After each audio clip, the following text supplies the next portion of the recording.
Assalamualaikum warahmatullahi wabarakatuh. Saya Lutfi Fabrilanita dari kelas 8A1 akan mereview ulang tentang materi ke-6 hukum media, yaitu membahas tentang fungsi pers dan kebebasan pers. Yaitu ada 4. Yang pertama fungsi informasi, yang kedua fungsi pendidikan, yang ketiga fungsi hiburan, yang keempat fungsi kontrol sosial. Dan pers. Sistem pers suatu negara ditentukan oleh sistem pemerintahan yang dianut.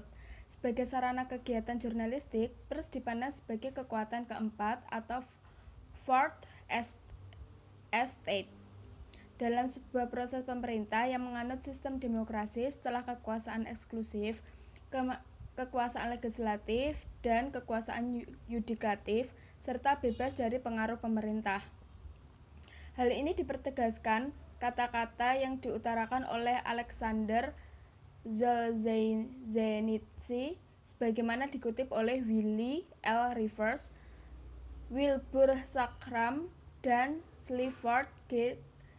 Christians yang mengatakan bahwa pers di negara-negara barat telah menjadi paling berkuasa, lebih berkuasa daripada legislatif, eksekutif, dan yudikatif. Tanggung jawab sosial sebagai institusi kemasyarakatan, pers memiliki tanggung jawab sosial yang sangat besar kepada masyarakat.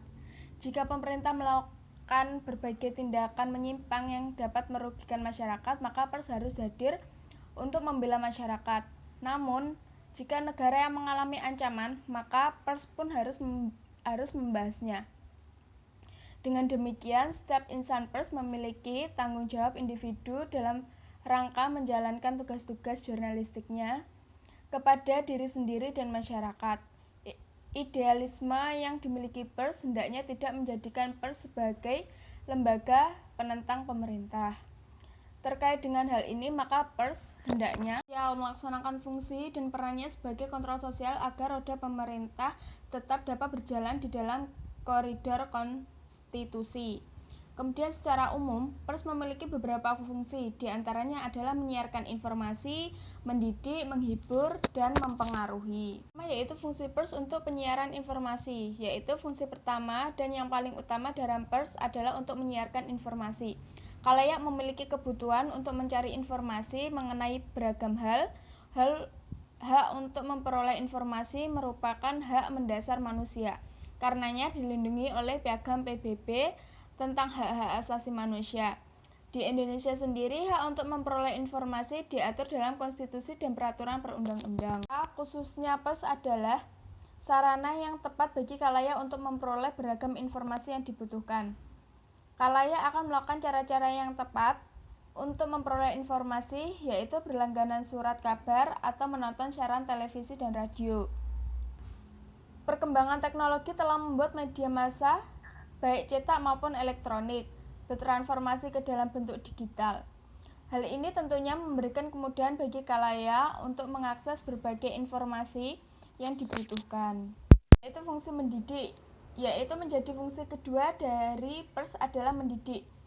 Media baik cetak atau media elektronik adalah wahana pendidikan bagi masyarakat massa. Dalam hal ini, pers tidak jarang memuat berbagai informasi yang syarat dan pengetahuan sehingga dapat meningkatkan pengetahuan khalayak tentang berbagai macam hal. Umumnya, informasi atau materi yang mengandung pengetahuan dituangkan dalam bentuk penulisan artikel, video, berita foto, cerita, dan lainnya. Itu fungsi menghibur, yaitu ketika khalayak merasa jenuh dengan berbagai informasi yang berbobot, maka khalayak akan berusaha mencari waktu luang untuk mencari hiburan. Hiburan yang dimaksud adalah materi atau isi pers yang bersifat hiburan. Kita dapat menemuinya dalam bentuk tajuk rencana, cerita pendek, cerita bersambung, karikatur, dan teka-teki silang atau lainnya. Fungsi kontrol sosial dan pers berfungsi untuk mempengaruhi. Sebagai kontrol sosial maksudnya adalah bahwa pers nasional sebagai lembaga sosial melaksanakan kontrol sosial untuk mencegah terjadinya penyalahgunaan kekuasaan atau penyimpangan lainnya yang dilakukan oleh pejabat publik atau penguasa. Kontrol sosial dilakukan melalui pernyataan pendapat secara bebas namun bertanggung jawab. Pers nasional mendukung pemerintah dengan mempublikasikan sebagai kegiatan pemerintah yang positif agar dapat diketahui oleh masyarakat. Yang kelima yaitu fungsi mempengaruhi. Fungsi terakhir dari pers adalah untuk mempengaruhi. Dalam artian memegang peranan yang sangat penting dalam berbagai segi kehidupan masyarakat. Pada pers, fungsi mempengaruhi umumnya terdapat pada artikel maupun tajuk rencana. Berdasarkan pasal 3 Undang-Undang Nomor 40 Tahun 99, fungsi pers di Indonesia mengacu pada fungsi pers secara universal yang telah memiliki landasan secara pedoman. Rumusan fungsi pers di Indonesia termaktub dalam Pasal 3 Undang-Undang Nomor 40 Tahun 1999 tentang pers yang bunyi sebagai berikut. Ayat 1. Pers nasional mempunyai fungsi sebagai media informasi, pendidikan, hiburan, dan kontrol sosial. Ayat kedua yaitu berbunyi, di samping fungsi-fungsi tersebut, ayat 1, pers nasional dapat berfungsi sebagai lembaga ekonomi. Informasi yang dimaksud adalah bahwa pers nasional memiliki kebebasan untuk mencari serta menyampaikan informasi yang valid kepada masyarakat. Hal ini terikat dengan hak memperoleh informasi yang melekat pada masyarakat serta dijamin dan dilindungi oleh konstitusi dan peraturan perundang-undang lainnya. Kedua, yaitu sebagai media pendidikan. Maksudnya adalah bahwa pers nasional merupakan sarana pendidikan bagi masyarakat sehingga masyarakat dapat memperkaya wawasan serta pengetahuan tentang berbagai macam hal yang ingin diketahui. Yang ketiga yaitu sebagai media hiburan. Maksudnya adalah bahwa pers nasional merupakan media untuk memperoleh hiburan atau kesenangan bagi masyarakat yang diperoleh melalui isi media yang dikemas oleh perusahaan pers. Yaitu sebagai kontrol sosial. Maksudnya adalah bahwa pers nasional sebagai lembaga sosial melakukan kontrol sosial untuk mencegah terjadinya penyalahgunaan kekuasaan atau penyimpangan lainnya yang dilakukan oleh pejabat publik atau penguasa. Kontrol sosial dilakukan melalui pernyataan pendapat secara bebas namun bertanggung jawab. Pada mendukung pemerintah dengan mempublikasikan berbagai kegiatan pemerintah yang positif agar dapat diketahui oleh masyarakat. Sebagai lembaga ekonomi, maksudnya adalah bahwa perusahaan pers di Indonesia dikelola dengan menggunakan prinsip-prinsip ekonomi agar tercipta pers yang berkualitas sehingga dapat meningkatkan kesejahteraan para insan pers, baik karyawan maupun jurnalis dengan tetap menjalankan kewajiban sosialnya. Ciri atau karakteristik pers. Yang pertama, pers memiliki beberapa karakteristik. Di antaranya sebagai berikut. Yang pertama yaitu proses komunikasi berlangsung satu arah. Yang kedua, komunikator berlembaga. Yang ketiga, pesan bersifat umum. Yang keempat, media menimbulkan keserampakan, khalayak heterogen. Pesan-pesan yang disiarkan media cetak dapat disimpan. Kemudian pesan-pesan yang disiarkan media elektronik bersifat sekilas. Daya persuasi media cetak lebih tinggi dibandingkan daya persuasi media elektronik. Menurut Carly Nordenstreng, pers memiliki berbagai peran dalam masyarakat. Berikut adalah beberapa peran pers yang diklasifikasikan ke dalam 4 tempat tahap yang berdasarkan variasi tingkat otonomi media. Pers yang pertama yaitu kolaborasi adalah pesan yang dimainkan pers ketika sebuah negara bangsa baru terbentuk dan tidak aman, masa perang, dan lain sebagainya. Kedua yaitu pengawasan lingkungan, surveillance, yaitu adalah peran yang dimainkan pers yang secara khusus dirancang sebagai penasihat, pengawas, dan pengatur agenda ketika kekerasan moral dan tatanan sosial ditampilkan.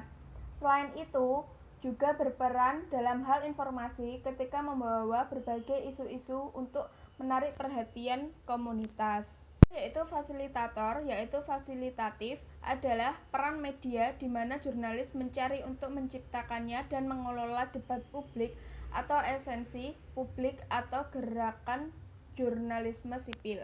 Dan yang keempat yaitu kritikus atau krikital atau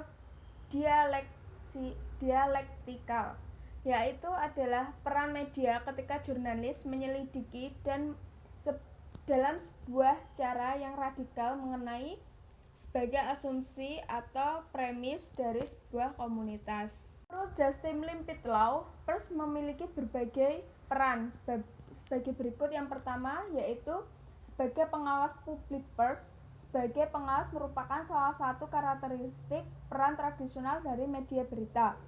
Media merupakan pengawasan dari masyarakat terhadap berbagai kegiatan administrasi publik dan institusi lainnya. Pada prakteknya berdampak pada masyarakat baik langsung maupun tidak langsung. Peran ini dapat dilakukan melalui berbagai bentuk tergantung dari media yang digunakan. Legislatif, kegiatan yang dilaporkan oleh pers mencangkup pembahasan dan pembentukan legislasi, kerja setiap komisi pengawasan terhadap pemerintah. Yang kedua, lembaga eksekutif, yaitu kegiatan dilaporkan oleh pers mencangkup manajemen pemerintahan dari hari ke hari seperti kegiatan para menteri dan sebagainya. Yang ketiga yaitu lembaga yudikatif, yaitu kegiatan yang dilaporkan oleh pers mencangkup proses pengadilan dan mengkomunikasikan putusan pengadilan. Kemudian penyelidik, yaitu penyelidik jurnalis yang terlatih dengan baik dan saling dipercaya sebagai sumber informasi, maka pers dapat melakukan investigasi terhadap hal-hal yang dirasa tidak pantas yang dilakukan oleh pejabat publik sebagainya. Korupsi, nepotisme, dan tindakan kriminal lainnya. Hal ini tentunya harus didukung oleh organisasi media di mana jurnalis tersebut bernaung. Kemudian di beberapa negara, keinginan dan kemampuan pers untuk melakukan jurnalisme investigasi adalah kunci bagi keberanian pihak berwajib dan otoritas hukum lainnya untuk bertindak melawan tindak pidana korupsi yang dilakukan oleh pejabat publik. Juga memiliki peran sebagai pendidik bagi publik, misalnya memberikan informasi terkait jumlah populasi, kesehatan, keuangan, pertanian, dan lain-lain.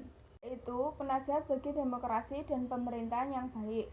Peran ini mendapatkan kritik karena pers dipandang memiliki peran ganda, yaitu sebagai penasehat sekaligus sebagai pelopor. Misalnya, ketika dalam pelaksanaan pemilihan umum, pers berperan dalam membantu pemerintahan untuk menyukseskan pemilihan umum sebagai sarana penguatan proses demokrasi. Namun, di sisi lain, pers juga memiliki kewajiban untuk melaporkan hal-hal terkait dengan adanya pelanggaran dan pelaksanaan pemilihan umum termasuk para stakeholder yang terkait dengan pemerintahan umum. Kelima yaitu katalis bagi demokrasi dan pembangunan. Pers tidak berfungsi hanya untuk melaporkan menjadi minat publik, namun bertindak sebagai promotor transparansi, kebukaan, akuntabilitas. Sementara itu, peranan pers di Indonesia diatur dalam pasal 6 Undang-Undang Nomor 40 Tahun 1999 tentang pers sebagai berikut. Memenuhi hak masyarakat untuk mengetahui, menegakkan nilai-nilai dasar demokrasi, mendorong terwujudnya supremasi hukum dan hak asasi manusia serta menghormati kebinekaan, mengembangkan pendapat dan berdasarkan informasi yang tepat, akurat, dan benar, melakukan pengawasan, kritik, koreksi, dan sarana terhadap hal-hal yang berkaitan dengan kepentingan umum, memperjuangkan keadilan dan kebenaran. Itulah gambaran peranan pers universal dan peranan pers di Indonesia yang sesuai dengan ketentuan perundang-undangan. Kebebasan berekspresi, kebebasan informasi, dan kebebasan berbicara. Di negara yang menganut sistem demokrasi, kebebasan berekspresi, Kebebasan informasi dan kebebasan berbicara dijamin dapat dilindungi oleh konstitusi. Kebebasan berekspresi atau freedom of expression adalah dasar yang dimiliki oleh suatu masyarakat bebas. Tanpa adanya kebebasan berekspresi sebagaimana yang telah diklaim, maka para jurnalis, akademis, dan pihak lainnya tidak dapat menampilkan perannya yang sangat vital dan mencari dan menyebarkan pengetahuan yang baru. Menurut Badan Dunia PBB, dalam rangka mewujudkan kebebasan berekspresi, maka terdapat hal-hal yang harus dilakukan. Di antaranya adalah sebagai berikut. Yang pertama, adanya aturan hukum dan peraturan yang memungkinkan terbukanya sektor media yang munculnya pluralistik. Yang kedua yaitu adanya keinginan politik untuk mendukung sektor dan peraturan hukum untuk melindunginya. Ketiga yaitu adanya undang-undang untuk mengakses terhadap informasi, terutama informasi di ranah publik.